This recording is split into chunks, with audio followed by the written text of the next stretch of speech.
Jeanne McPhillips is a real live supergirl with a vision to spread girl power all over the world.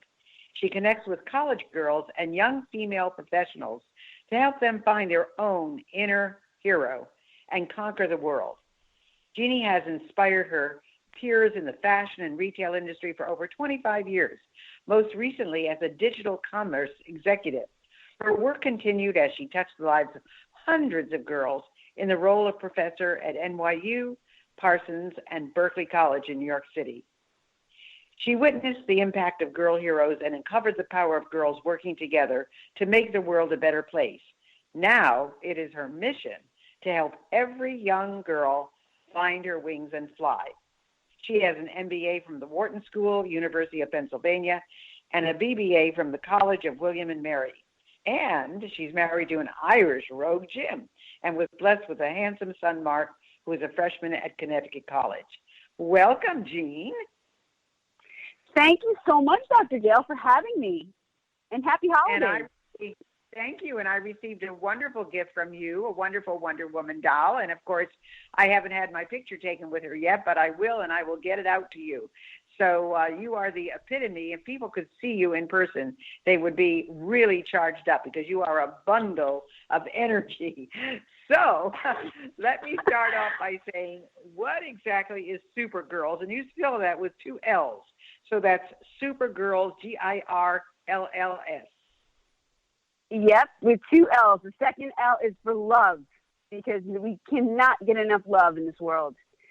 So Supergirls is a movement, and it was created to inspire girls 18 to 25 to find their inner hero. That is the blanket statement of Supergirls. That is the big picture, overarching umbrella of what it means. But let me give you a little more definition. It's a unique platform designed to empower young college girls and freshly minted college girls on their journey to conquer the world. They need to discover that inner hero, the voice within, that will determine their true destiny. So what inspired you to create this, however? I mean, you know, it's one thing to be working with these young people, and it's another thing to decide to create a movement. So what inspired you to create Supergirls? My own superhero made me do it.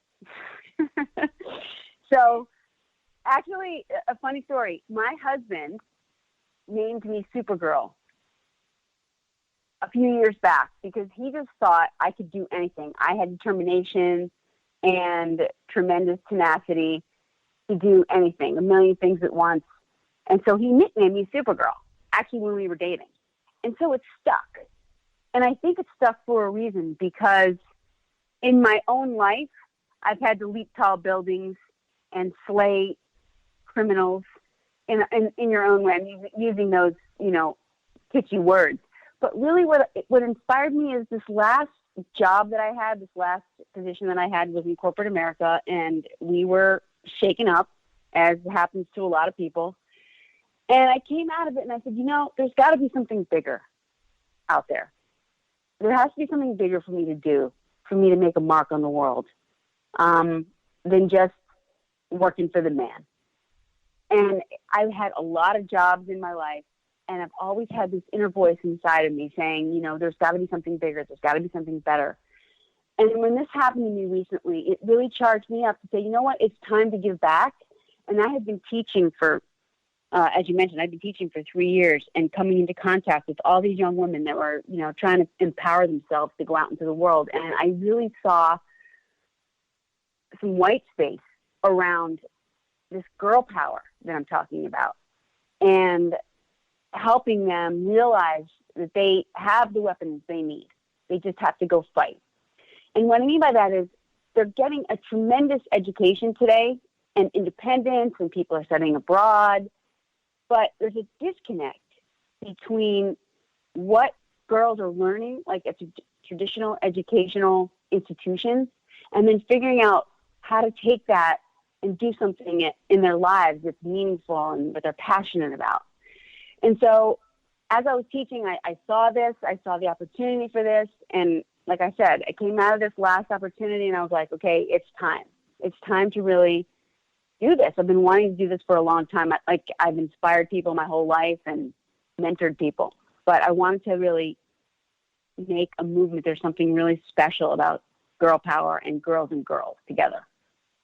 You know, it's interesting, Jean, that you talk about this because I'm reading a book now that believe it or not, my attorney sent me for a holidays, Rich Dad, Poor Dad, which has been around forever, and I know the philosophy behind it, but I really had never read the book. And it talks about the fact that, we have all this book learning, which is very important in college, but we aren't really taught about life. And we aren't really taught about finance, and we haven't really taught about all those things. And you're talking about that. Here they're getting a wonderful education, but they're not really learning about life. So, you talk about all the super everything that are going on now, the superpowers, the superheroes, the inner hero, all of that. So what's up with all of that? Okay, so superpower, the definition of a superpower is a power greater in scope or magnitude than that which is considered natural or has previously existed. So that's like the dictionary definition of superpower. But what that translates to for us is, what is it inside you that drives you? What is it inside you that ignites your passion, that gets you fired up, that makes you want to wake up every morning, makes you kick, that makes you the best you can be? That is what I believe our superpowers are as people, as regular people. And I use the analogy because it's so easy to see, right? There's Supergirl, Wonder Woman, Batgirl. DC Comics has done a whole new product line based around Supergirls and these superheroes that are girls, actually for younger girls to inspire them. So there really is something going on out there. And I just kind of latched onto it because I think it's so easy to see and understand when you put it into that context versus just saying, okay, let's just try to figure out, what's inside. But we have these weapons inside of us. We just have to, and the work that we do helps you bring it out, helps you identify it, helps you apply it, like you were saying, to the real world. I know that book, Rich Dad Poor Dad. I read that. I have that book in my closet also. Well, it's funny, Jean. It's funny because, the things that you were saying, people ask me all the time, what drives me and what makes me do all the things that I want to do. And I can't tell you where it came from. I think a lot of it, of course, came from how I was raised. But, that has always been inside me. And that's what I have. I have this burning desire all the time to accomplish all these things. And you say something about that a lot of these synergies coincide with what I do, the SOB, the spunky old broad. So how do you see those synergies interrelating? Well, you are the spunky old broad. You are Wonder Woman in your own right. That is why you got the doll. And you are, like her, invincible, a true leader who's courageous, competent, competitive. You're so focused. You have so much commitment. It drives you to excellence. You are trying to do this for women in a certain part of their lives. And so that's where I see the synergy, because I'm trying to ignite and help these girls identify their superpowers early in an earlier phase, right? Because like I said, I see an opportunity between the college, the education, and then the real world. You're helping, more mature women find it because maybe they had it before, or maybe they had it before and it's latent, or maybe they never were able to find it. And I think that's phenomenal that you're embracing, this generation that you're, but it's a similar work, right? You're trying to get people you're trying to inspire women to be their own heroes as well. And so that's why I think there's synergies there. And it's cool because it's like the circle of life, because you do this once. You can do this work when you're a young, aspiring professional, right? Like when you're 18 or 19. But you have to keep doing it because life changes and it evolves. And so you're catching some spunky old broads later on. But, hopefully we're doing this work throughout our entire lives. So what is your big sexy vision for Supergirls? What is it that you aspire this to become? Oh my God. I would love to speak at every college in the nation. That's a big sexy vision. And part of the movement and the platform is around, going to colleges, speaking to groups of girls and engaging in workshops with them.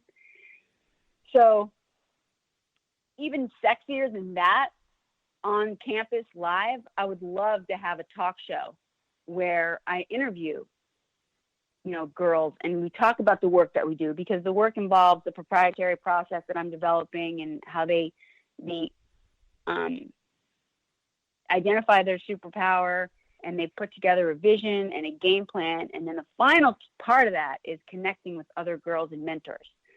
So having something that's visible and, is out there in the world, and the energy in the form of a talk show or some type of thing where a lot of people can see it and get inspired by it, it becomes a more bigger and bigger movement, and it becomes more a part of the circle of life, because these girls are going to grow and mature and get older in their lives, and then younger ones are coming up right behind them. And so we have to do it all over again. It never ends. So do you have someone that you've worked with that you could call a real Supergirl that you could tell us about? You mean, so you want to hear the story of a real live Supergirl who we helped? Yes. Oh, okay, sure. Okay, so let me tell you about Carrie. So when I met Carrie,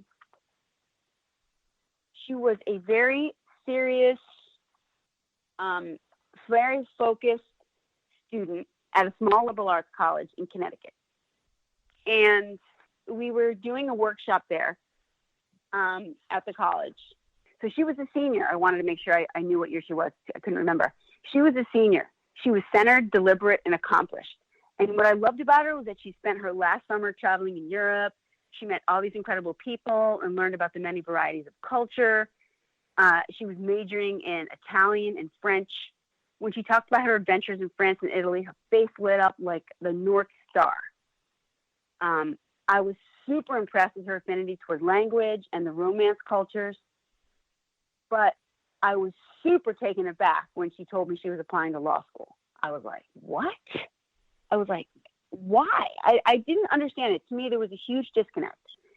In the workshop we did, she came forward to be interviewed. She talked confidently about the decision to pursue law, but her voice told us one thing, and her body was telling us something else. So that light that I told you that shot out, like when she talked about Europe, it disappeared when she started to talk about law school and the application process. And even though she was like so prepared and so focused in her approach, I could tell something was amiss. So I encouraged her to work with me to continue to develop her vision or game plan. And we worked together for the next month and delved into her inner hero. And we found that the love for language and romance were pushed aside because of fear.